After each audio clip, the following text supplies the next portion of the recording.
Eu quero compartilhar um texto com vocês que vi no Facebook e quero trazer para vocês, tecer alguns comentários sobre isso, inclusive a minha resposta a esse post. É de um pastor presbiteriano e, ao que tudo indica, é de uma linha mais puritana, e eu confirmei isso com um pastor que é amigo meu, pastor presbiteriano. Ele me confirmou exatamente isso, dizendo que esse texto aqui reflete uma identidade de um pastor que, apesar de ser presbiteriano, carrega uma linhagem mais puritana. Falando aqui sobre o calendário litúrgico e sobre catolicidade. Os protestantes, a todo custo, eles tentam ressignificar o termo catolicidade para se encaixar nessa ideia de católicos. E para isso, a todo tempo, eles vão atacar a ideia de catolicidade histórica, tentando ressignificá-la. E aqui é um exemplo básico disso. Ele vai falar inclusive sobre o calendário litúrgico, que é o objetivo ideal dele para falar sobre catolicidade. E olha o que ele vai dizer aqui. Dizer que catolicidade é seguir o calendário litúrgico é o mesmo que dizer que catolicidade é obedecer ao Papa Romano. Mas isso é exatamente o contrário de catolicidade. Se é romano, logo não é universal. Aí vai no segundo parágrafo. Catolicidade é entender que a igreja é universal, composta de diversas etnias, que não é apenas uma nação, como é o caso da igreja romana. A igreja de Jesus é católica porque é judia e gentílica, de gente de todas as nações. Portanto, negar-se a seguir Roma, o Papa e seus calendários é seguir apenas Jesus e suas escrituras, em todas as etnias das quais participamos. É a verdadeira catolicidade da igreja, ou seja, a ressignificação disso aqui. E eu vou comentar mais sobre isso detalhadamente. Aí ele continua. Seguir o calendário litúrgico de Roma não é catolicidade. Alguém pode achar que sim, pois afirma que historicamente em várias partes estão seguindo Roma. Mas isso só prova que o romanismo e não a catolicidade está impondo-se sobre as demais culturas. E ele vai continuar. Se o Novo Testamento não admite nem a imposição do judaísmo por ser incompatível à fé do Novo Testamento, quanto mais deveríamos rejeitar as imposições latinas, pois não têm e nunca tiveram ordenanças bíblicas. E assim ele finaliza. Aí eu faço uma resposta ao post dele, mas não no perfil dele, mas no perfil de quem compartilhou, porque o perfil dele parecia bloqueado para comentários de quem não era amigo. Mas eu o marquei e até obtive resposta dele, fiz um outro comentário sobre isso e eu vou trazer para vocês aqui. Mas olha o que ele disse aqui, mas olha o que eu respondi na verdade. Dizer que a igreja romana não é católica porque tem sede em Roma é de uma superficialidade gritante. Isso é o mesmo que dizer que o evangelho deixou de ser universal porque os evangelistas escreveram em grego. É a mesma coisa. E daí eu explico a ele. A sede de Pedro está em Roma porque foi lá que o apóstolo morreu. E é justamente essa igreja, com sede em Roma, mas com membros em todas as nações, que carrega a catolicidade. Que catolicidade é essa? São essas igrejas espalhadas, independentes por todo mundo? Não, aí eu explico. A fé íntegra, os sacramentos válidos, a sucessão apostólica e a comunhão visível com os bispos do mundo inteiro. Não adianta vocês tentarem ressignificar para caber nesse nicho, vocês não vão. Essa é a verdadeira evidência de catolicidade. Inclusive eu tenho vídeos falando sobre Inácio de Antioquia, falando sobre esse termo católico, trazendo ali o contexto da citação em si. Então, se vocês quiserem na íntegra verem, comentem em algum lugar aí que estiver disponível para vocês. Eu vou tentar postar esse vídeo em vários locais.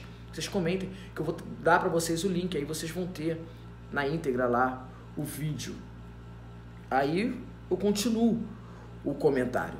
Confundir universalidade com uma espécie de cristianismo amorfo, sem autoridade, sem tradição e sem estrutura, isso sim é rejeitar a realidade da Igreja de Cristo. E mais, continuo, atacar o calendário litúrgico como se fosse um capricho romano é ignorar séculos de vida eclesial. desde os primeiros cristãos, nos primeiros séculos, já celebravam a Páscoa, o Pentecoste e os jejuns da Quaresmas, muito antes do protestantismo existir.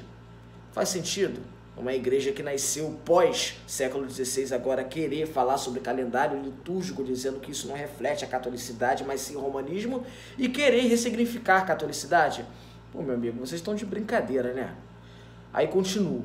O que você está chamando de catolicidade é só independência doutrinária transvestida de espiritualidade.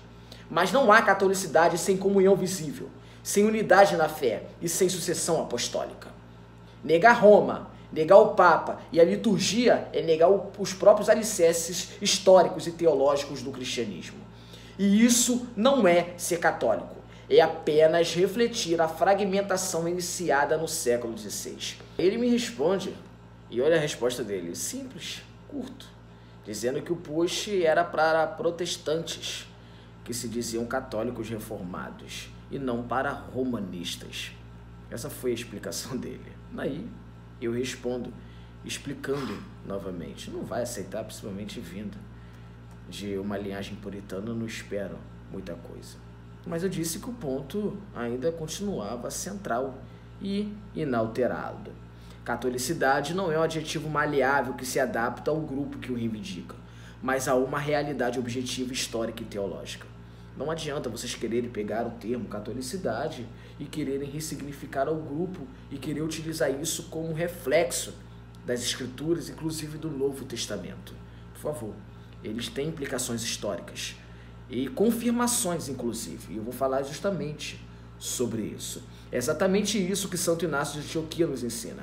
A igreja é católica, onde há sucessão apostólica, eucaristia válida e comunhão visível com os bispos. Esses elementos não são alegorias, não são figuras de espírito reformado, são estruturas sacramentais reais, tangíveis, visíveis e absolutamente ausentes na eclesiologia protestante, seja na luterana, calvinista ou reformada.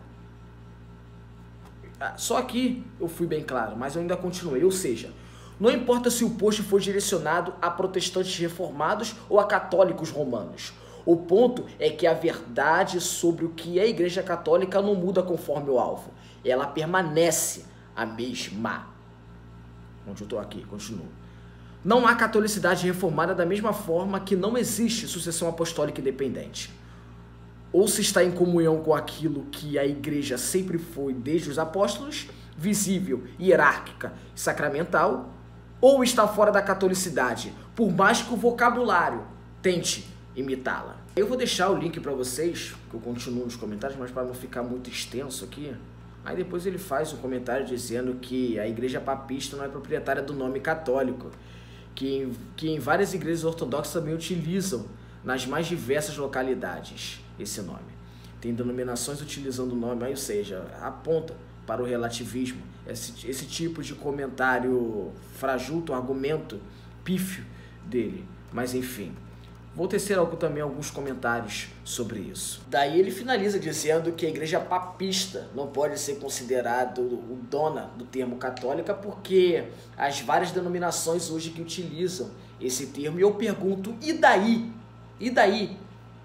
Se alguém se chama cirurgião e abre alguém sem CRM, ele pode ser considerado médico por isso?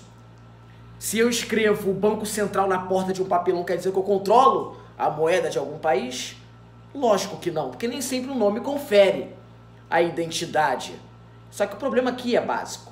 O termo católico significa, desde Santo Inácio de Antioquia, aquelas igrejas que estão em comunhão com os bispos legítimos, com a Eucaristia e com a sucessão apostólica. E essa comunhão sempre passou por Roma.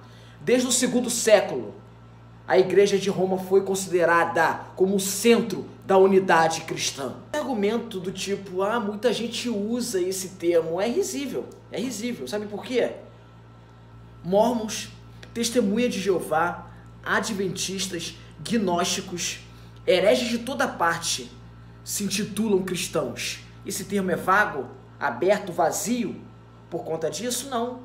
Sabe por quê? Porque a verdade ela não se dissolve na confusão.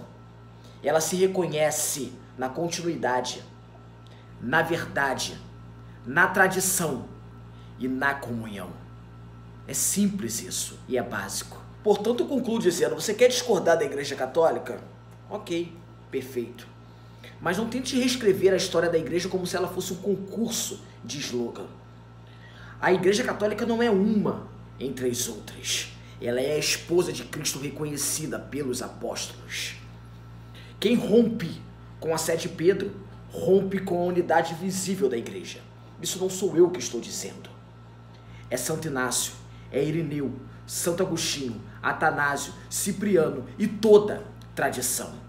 Então, por favor, não tente se esconder através do relativismo semântico para justificar a sua ruptura com a Igreja visível.